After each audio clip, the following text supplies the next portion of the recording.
Do you have a lot of work that just keeps piling up and it's so hard to start working on it because it just looks so overwhelming? What's up? I'm Anna and I'm going to help you organize and prioritize that overwhelming amount of work so you can stop procrastinating on it and just know exactly what to do next.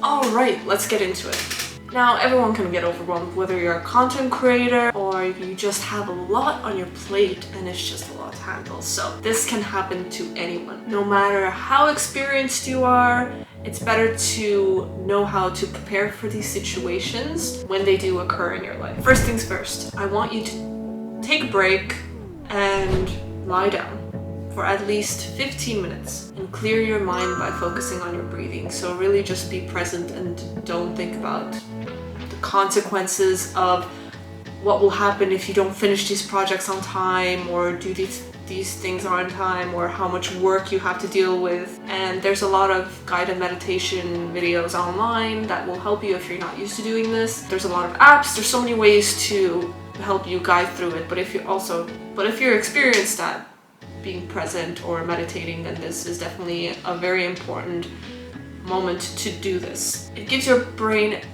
a little bit of a break, because when we are overwhelmed, then even going to bed, our mind is still racing a million miles per hour, right? So just before doing this, it will help you clear your mind so that when we come back and strategically figure out how to organize everything and how to deal with this huge workload, our brain can function better thinking about it and figuring everything out. Do this regularly and incorporate it into your routine, especially when there's a lot of work you need to do and overwhelm can creep in really easily or you're already overwhelmed. So this is especially important to do daily. Now, second thing is to do a brain dump. You guys know how I love doing brain dumps, or just clearing your mind from everything that you have going on. Just write it all down, because there is no point in holding anything in your head. It's just going to stress you out even more, and it's just another way for you to not be able to think clearly when you're trying to focus on one thing at a time. We want to get everything out and make it easy for you to jot down your ideas and tasks and reminders and anything that comes up in your mind during this time especially. Have a notebook next to your bed, because our mind is thinking about a lot of things when we're going to bed, or like, oh my god, I have to do this, I have to do that, I need to set this reminder, blah blah blah. Or have a notes app that's really easily accessible on your home screen on your phone, because we carry our phone basically everywhere with us, right? I know I do anyways. Technology is really taking over the world these days. We are going to organize and prioritize everything. So this is where we actually get our hands dirty and start just figuring out strategically what's important, what's not, how to schedule everything in and whatnot. So there's many different ways you can organize and prioritize your tasks and your projects and all that. So you can organize by urgency. So how quickly does this need to be done? How soon? How close is the deadline, right? The next way is figuring out how valuable the result of completing the task is. Third way to do it is looking at all of the tasks and projects that are tied with the goals you have set for yourself this year. And when you've gotten your list of all the tasks and projects that are tied to your yearly goals, then the way you organize those is, okay, every goal that you have has a different level of importance to you. One goal can be more important and life-changing than the other one. So that's how you start organizing them. So the biggest goal that you want to achieve, the project tied to that is the most important one out of all of them. I know you care to achieve all of those goals, but what is the least important one, right? That's going to be the lowest tier. So that's another way to do it. Another way of organizing and prioritizing your tasks is using the time management matrix. And this is such a classic way to organize tasks. I actually have a video on how you can organize your tasks using the time management matrix by using OneNote. So if you would like to check it out, that's another way to do it. Now, if possible, outsource and delegate as many tasks as you can.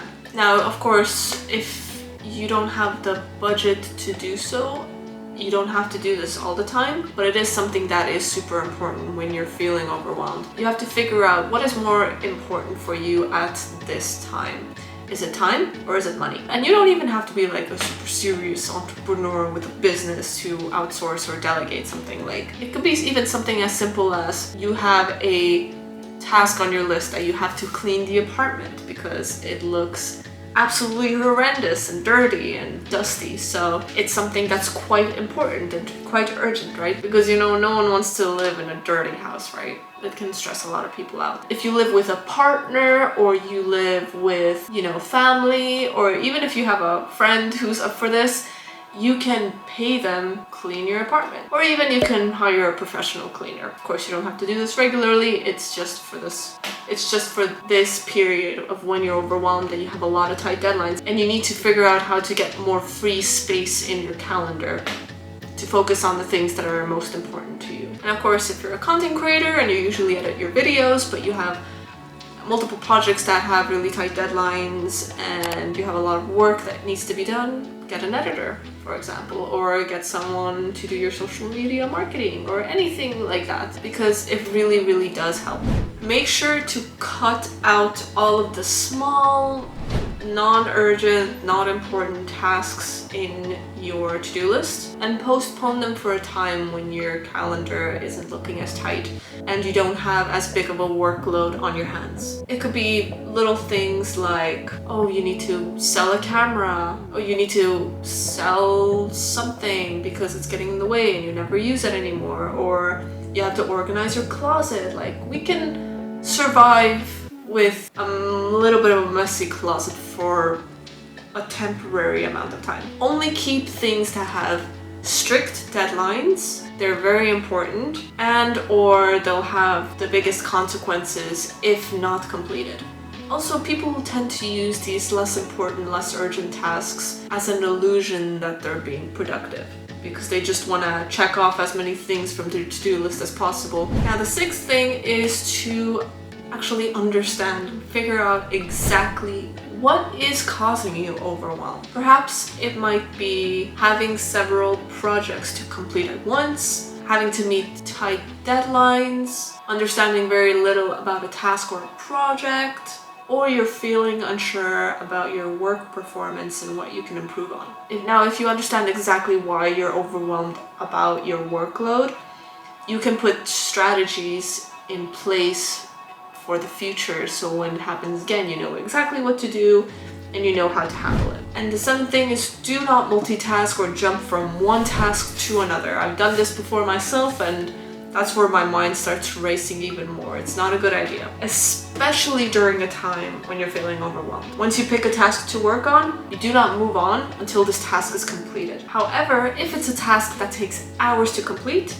this is where breaking down tasks into subtasks really helps. So instead of abiding by the rule that you have to complete this whole task at once until you can move on to something else, because you have those subtasks, so that if it's like let's say it's a 6-hour project and each subtask is maybe about 1 hour. You can complete that subtask, and then if you're not feeling inspired at the moment and you want to come back to this big task later, you can move on from that, but you have to complete that subtask first.